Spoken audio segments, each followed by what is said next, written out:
Oi, gente, tudo bem com vocês? Bem-vindo ao NEPcast, o podcast do Núcleo de Educação Permanente da Secretaria de Saúde de Caruaru. Esse podcast tem parceria com o Núcleo de Jornalismo da SES UNITA.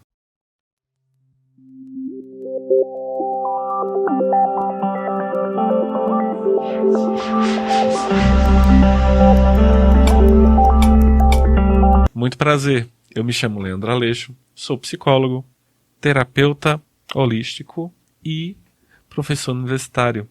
E estarei com vocês no episódio de hoje. Então, o tema de hoje é sobre Alzheimer e para nos acompanhar nessa agradável conversa, recebemos com muita felicidade o nosso convidado, que é o Dr. Reinaldo Madeiro. Ele é médico geriatra e está conosco na gestão na AME Saúde do Idoso. Dr. Reinaldo, seja bem-vindo. Muito obrigado, Leandro. Meus cumprimentos a você e meus cumprimentos àqueles que nos escutam. Um prazer muito grande estar aqui, falar de um tema tão importante, tão relevante e que me é tão caro. Então, vamos ficar aqui e poder contribuir para que as pessoas tenham um pouco mais de informação. Maravilha. Então, minha gente, em 21 de setembro são levantadas as discussões em torno do Alzheimer, já que é o Dia Mundial e Nacional da Doença do Alzheimer. Então, o objetivo dessa data é proporcionar a conscientização e diminuição da estigma sobre o processo demencial. Dr. Reinaldo, o que a gente pode trazer sobre o Alzheimer? Primeiro, o que é que a gente tem? Por que esse tema torna-se cada vez mais relevante? Isso é fruto do envelhecimento populacional, né? Então, o mundo, e particularmente o Brasil, experimenta um envelhecimento muito grande da população, que a gente chama de transição epidemiológica. Transição demográfica, na verdade, e junto da transição demográfica eu tenho uma transição epidemiológica, ou seja, a partir do momento que a população envelhece, muda a agenda de doenças. Então a gente tem um boom de doenças neurodegenerativas como as demências. Afinal de contas, seu maior fator de risco é a idade.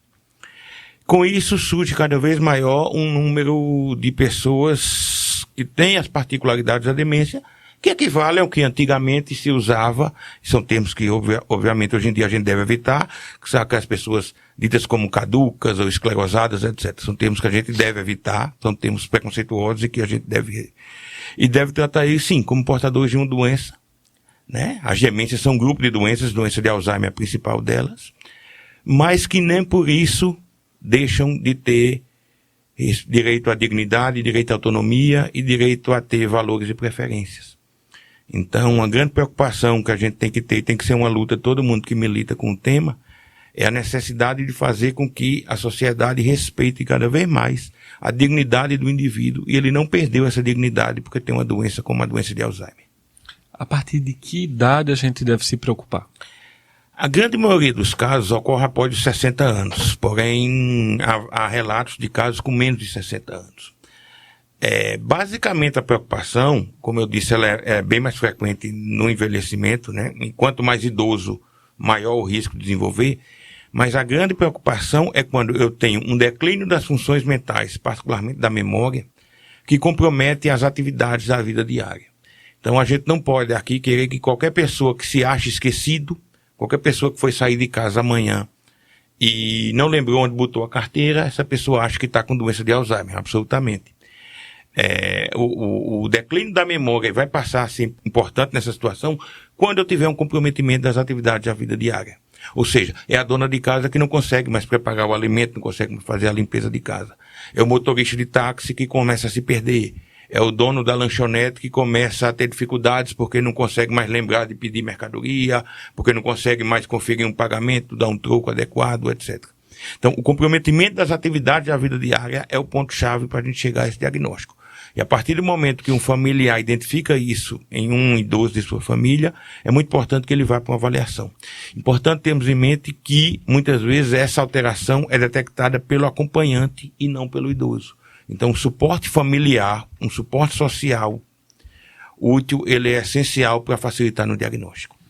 E antes do diagnóstico, de que forma o indivíduo pode trazer ações de prevenção em relação ao Alzheimer? Hoje em dia a gente tem clareza de que sim, existem medidas preventivas. Você tem componentes genéticos importantes que a gente não consegue mudar, mas a gente tem várias questões ambientais que podem ajudar. A principal delas é desenvolver uma maior reserva cognitiva. Então a gente precisa que as pessoas sejam estimuladas a ler, a escrever. Então o próprio idoso que você tem em casa, oriente eles a palavra cruzada, quebra-cabeça, dama, dominó, baralho, xadrez. Em geral, isso obviamente depende das preferências do indivíduo, mas é importante que ele desenvolva uma reserva cognitiva. Então hoje em dia se sabe que pessoas que estudaram mais, que têm um nível intelectual mais alto, elas têm um fator de proteção. Uma outra questão é o controle das doenças crônicas, então, o controle da diabetes, o controle da pressão alta, o controle da obesidade, o estímulo à prática de atividade física, comprovadamente traz benefícios, tentar ter a vida o mais ativa possível. É basicamente isso que a gente recomenda e, sem dúvida, isso está relacionado à diminuição do risco. E detectado, como o senhor falou, o acompanhante, o cuidador, né, o familiar, a pessoa próxima, detectou algum comportamento atípico relacionado a essas atividades da vida diária, o que fazer? A partir desse momento, é necessário uma avaliação especializada. A gente vai se deparar com inúmeras situações no dia a dia, desde pacientes que efetivamente têm um quadro de uma demência como Alzheimer, até pacientes que tiveram essa alteração comportamental por um outro motivo. Então a gente tem, por exemplo, a clareza que doenças no corpo, doenças físicas, como por exemplo infecções, podem afetar a mente de uma pessoa idosa. Então, uma alteração mental pode ser a repercussão inicial de uma infecção urinária numa pessoa idosa. Daí a necessidade de diferenciar esses quadros. E aí você precisa da avaliação de um especialista que vai fazer primeiro uma boa anamnese, quer dizer, vai colher uma história clínica. Nessa história clínica ele vai identificar quais são os fatores importantes, há quanto tempo isso acontece, até que ponto essas alterações repercutem na sua vida. E a partir daí ele terá instrumentos para investigar. Esses instrumentos passam por testes de memória, então a gente faz o que a gente chama de avaliação neurocognitiva, testes de memória em que a gente testa o raciocínio do indivíduo, associado a exames complementares. Então tem alguns exames que a gente faz no sangue, a detectar algumas alterações que são relevantes, e também os exames de imagens, né, do sistema nervoso central, para procurar. A partir do momento que eu tenho tudo isso em mãos, que eu fiz uma história, que eu conversei com o paciente, que eu conversei com o acompanhante, que eu fiz essa avaliação complementar, que incluiu testes de memória, exames de imagem, exame de laboratório, geralmente a gente está com condições de fazer ou não o diagnóstico. A partir do momento que a gente tem um diagnóstico de uma demência, a gente inicia imediatamente o tratamento.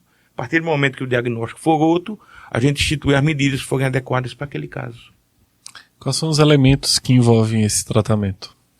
O tratamento basicamente é dividido em duas vertentes. O tratamento medicamentoso, então hoje em dia a gente tem medicações, são medicações de efeito discreto, sim, mas comprovadamente elas fazem diferença ao longo dos anos. Então uma coisa importante para a gente alertar as pessoas é que muitas vezes as pessoas chegam dizendo, olha, eu estou dando a medicação de Alzheimer que você prescreveu para o meu parente, há 6 meses eu não vi que ele melhorou em nada, então não vou continuar. Não, isso, a princípio, isso não é adequado. O que se tem hoje é que eu tenho pequenos benefícios que se acumulam ao longo do tempo. Então, se ao longo de 6 meses eu não consigo ver diferença nenhuma, ao longo de 8 ou 10 anos, possivelmente eu vou conseguir ver sim diferença na evolução desse quadro.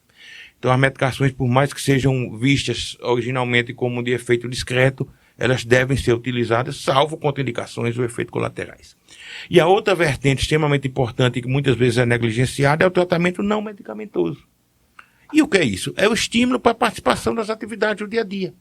Então, a gente se depara com uma situação em que muitas vezes o idoso, a partir do momento que tem um diagnóstico com demência, e a gente tem que lembrar que o idoso por si só já há uma tendência a excluí-lo, se ele for um idoso com demência, é quase automaticamente excluído de todas as atividades do dia a dia e de todas a tomada de decisões do dia a dia.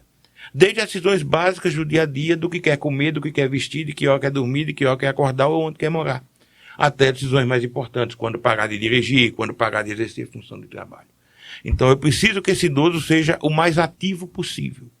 Lógico, eu tenho que ter um balanço, eu tenho que ter segurança, eu tenho que saber que tipo de atividade vai ser feita, em que estágio da doença ele está.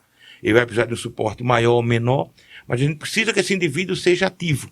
Que essa pessoa com demência, ele possa participar da vida o mais ativamente possível. Do ponto de vista de relações sociais, do ponto de vista de atividade física, do ponto de vista de atividades laborais. Além disso, a gente pode contar com o uso de profissionais.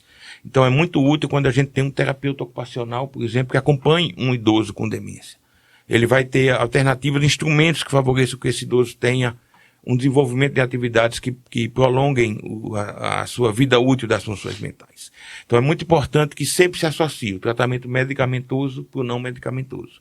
E é importante que as pessoas tenham ideia que, por mais que o tratamento medicamentoso seja uma responsabilidade prioritariamente médica, o tratamento não medicamentoso, o tratamento do dia a dia, ele está muito relacionado ao comportamento da família e do suporte social que esse indivíduo recebe. Eu fico pensando muito a respeito de como o protagonismo do indivíduo com Alzheimer termina sendo negligenciado pela própria família, né? Com a justificativa de protegê-lo ou de diminuir os riscos.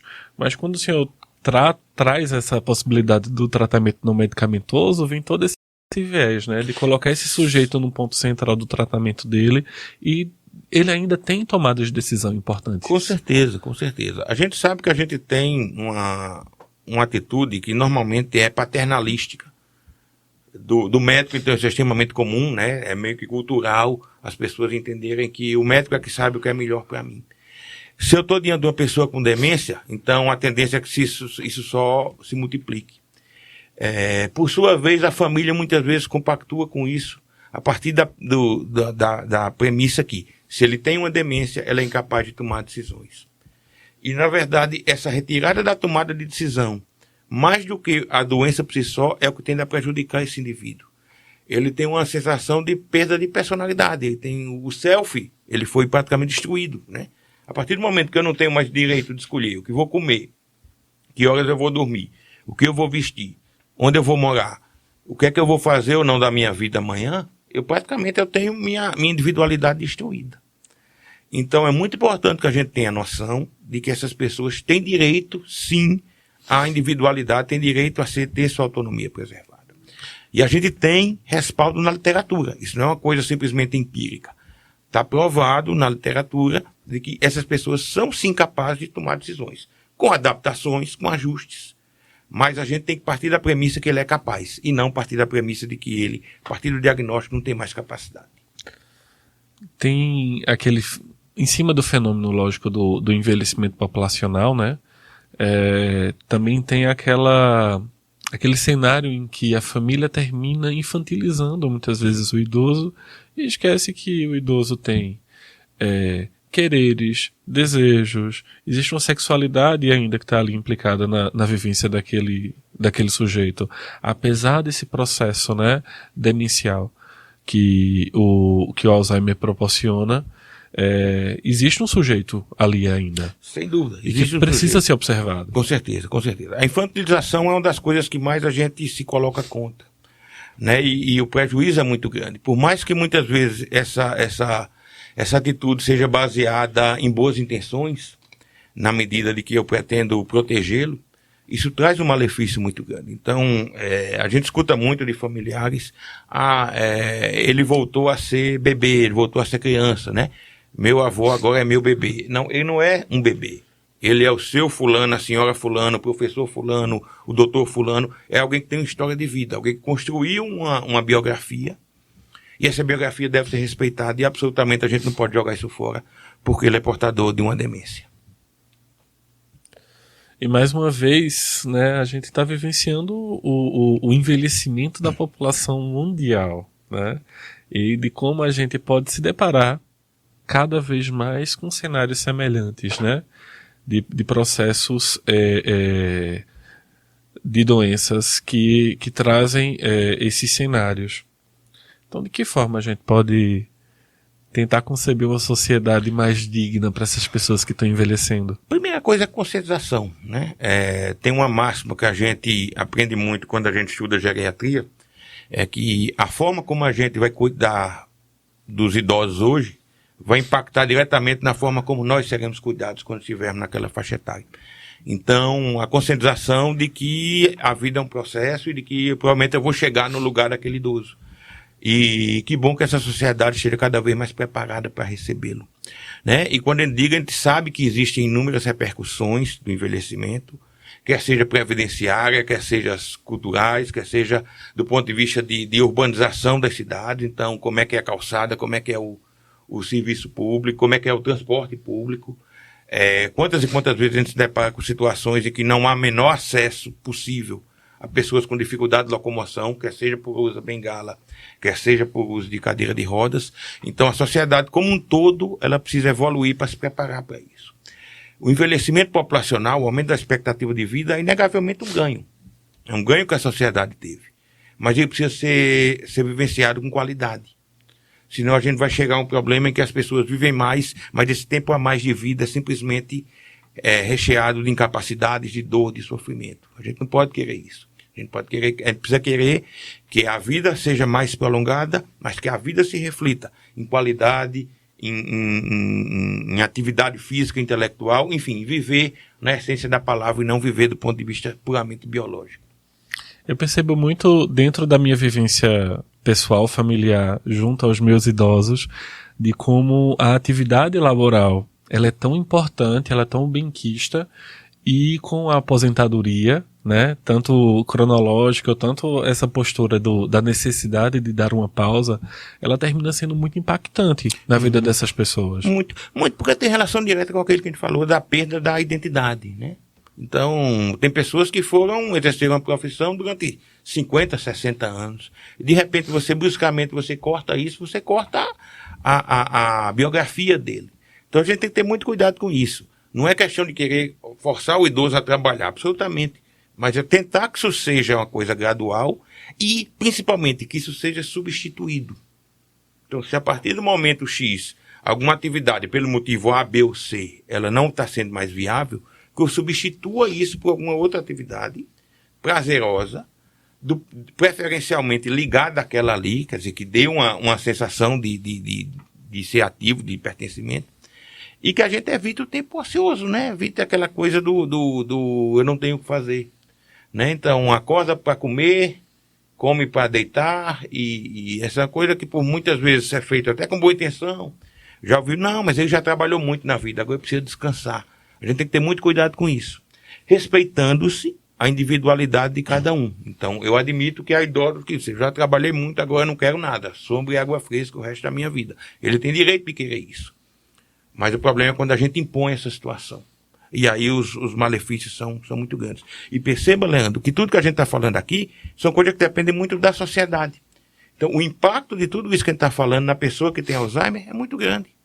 E isso vai ser maior ou menor. O processo cerebral que está acontecendo lá dentro, que a gente sabe que existe uma doença como a doença de Alzheimer, ela ocorre em todos os pacientes, mas o quanto isso vai impactar na vida dele está diretamente relacionado, além do biológico que acontece no cérebro dele, é todas essas questões sociais que a gente está falando. Eu penso muito no outro cenário que eu trago do sujeito que trabalha com algo que não gosta, né? E esse desejo de interromper esse ciclo de ter que trabalhar para agora só vai ser sombra e água fresca, e de quanto isso me traz uma sensação de ser chato. Porque vai chegar um ponto que a pessoa vai se cansar dessa tranquilidade, e até cognitivamente isso vai trazer umas perdas muito significativas. Penso muito sobre a relação dos adultos produtivos com o trabalho e de como isso vai refletir nesse envelhecimento, né? Com certeza, com certeza. Essa questão de fazer o que gosta é uma coisa extremamente importante. Muitas vezes pessoas mais jovens questionam: que conselho você daria? Você lida tanto com idosos no dia a dia, que conselho você daria para eu encarar melhor quando eu for idoso? E onde eu aprendi, é que eu mais gosto de repetir, eu digo: olhe para trás e não tenha arrependimentos. Quer dizer, não olhe para trás, puxa, eu queria ter feito isso, eu queria ter feito aquilo, eu não fiz isso, eu não fiz aquilo, eu devia ter feito, puxa vida, me arrependo. Isso vai impactar muito no teu envelhecimento. Então, procure hoje, e eu estou pensando no futuro, procure hoje ter uma atividade, uma ação de vida que você se realize. É lógico que a gente está falando aqui, a gente sabe que a vida real, ela é complexa, ela é difícil, algumas vezes ela machuca, ela maltrata, mas busque sempre ter a vida o mais antenada com seus valores, com seus desejos. para que futuramente, quando você, por motivo A ou B ou C, você não tenha capacidade de continuar mantendo a criatividade, você possa olhar para trás e dizer, puxa, eu fiz aquilo, eu fui realizado, eu fiz aquilo que eu queria. E eu estou falando da questão de vista pessoal, profissional, enfim, tem uma série de nuances. A vida da gente não é só em um ponto, né? Eu acho isso essencial. Olhe para trás e seja satisfeito com o que você fez. Sabe? Tenha o livro da sua vida como um livro que você vai ter prazer de ler de novo. Isso vai impactar diretamente no seu envelhecimento. Isso é uma reflexão muito válida, mas eu trago à tona esse contraponto, ou essa complementação, melhor dizendo, sobre os fatores orgânicos desse envelhecimento. Hoje em dia, né, como a gente pensa contemporaneamente sobre o adoecimento, a partir sobre a doença do Alzheimer, os fatores orgânicos falam mais alto, essas questões comportamentais que a gente tem falado falam mais alto. Como é que fica esse...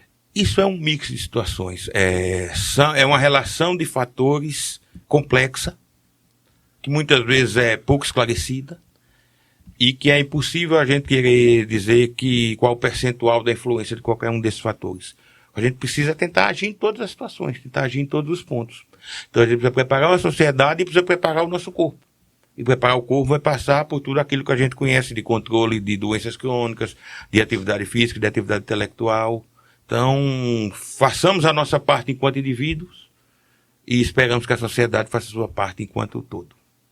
Meu idoso foi detectado com Alzheimer. O que é que eu devo fazer enquanto cuidador, enquanto familiar? Eu preciso ter um ajuste na dinâmica desse indivíduo. Esse ajuste tem que ser feito para que eu preserve a capacidade dele fazer as atividades, tomar decisões, mas eu preciso muitas vezes simplificar algumas situações. Então, por exemplo, a gente falou muito que o idoso tem condições de tomar decisões, perfeito. Mas imagina que eu tenho uma decisão A ou B para tomar, e eu chego para um paciente com Alzheimer e eu digo a ele 8 ou 9 opções diferentes para que ele possa tomar aquela decisão. Ele talvez vai ter mais dificuldade. Então, simplifica as questões. Tenta botar a tomada de decisão mais direta, com o menor número de alternativas, numa linguagem clara. Dê tempo para que ele possa tomar suas decisões. Se for possível, estimule que ele anote. Então, aquela dona de casa não precisa ser simplesmente excluída das decisões do dia a dia. Não, orienta para ela anotar. Então, vamos ter agenda, vamos ter aquela coisinha que cola lá na geladeira, com os lembretes. Vamos ter mais daquilo ali. Vamos incentivá-lo, vamos apoiá-lo para que ele seja ativo. E não cortar a atividade. Cortar a atividade bruscamente é um diagnóstico, é uma situação muito comum. E aí sim, aí o impacto muitas vezes é maior do que o biológico.